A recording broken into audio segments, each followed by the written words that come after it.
আসসালামু আলাইকুম। Lefty player দিয়ে যদি ফ্রি কিক নিতে হয় তবে অবশ্যই আপনাদেরকে শিওর করতে হবে যে প্লেয়ারের ফিনিশিং টাচ খুব ভালো।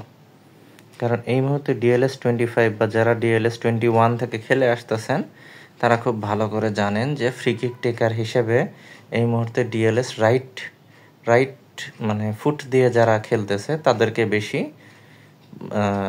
ফিনিশিং পাওয়ারটা দিয়ে রাখেছে।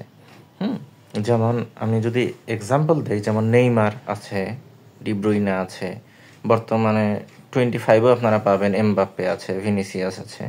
এদেরকে দিয়ে মোটামুটি ফ্রি কিক নিলে ফ্রি কিকটা মোটামুটি বলা চলে যে আমি 10টা ফ্রি কিক নিলে 5টা থেকে 6টা আমি ক্লিক করতে পারবো, মোটামুটি এটা আশা করা যায়। তো লেফটি প্লেয়ারদের মধ্যে এখন পর্যন্ত যারা পূর্বে করছে তাদের মধ্যে মোটামুটি ভালো ছিল গ্যারেথ বেল।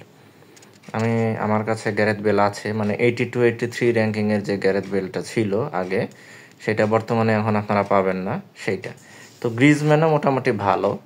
তো আমি যদি গ্রিজম্যান দিয়ে যদি ফ্রি কিকটা নিতে চাই, তো গ্রিজম্যান দিয়ে ফ্রি কিকটা নিলে আমি আশা করতে পারি যে ফ্রি কিকটা হওয়ার চান্স মোটামুটি আছে। তবে এটা সম্পূর্ণ আপনাদের উপর নির্ভর করবে।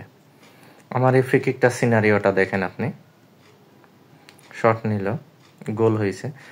গোল হবে না এই জিনিসটা না, তবে লেফটি প্লেয়ারদের এই মুহূর্তে DLS-25-এ আমি খুব একটা ভালো প্লেয়ার দেখি না যারা ফ্রি কিকে এক্সপার্ট হবে। তো এই মুহূর্তে আপনারা গ্রিজম্যানকে দিয়ে চেষ্টা করে দেখতে পারেন। ধন্যবাদ। আসসালামু আলাইকুম।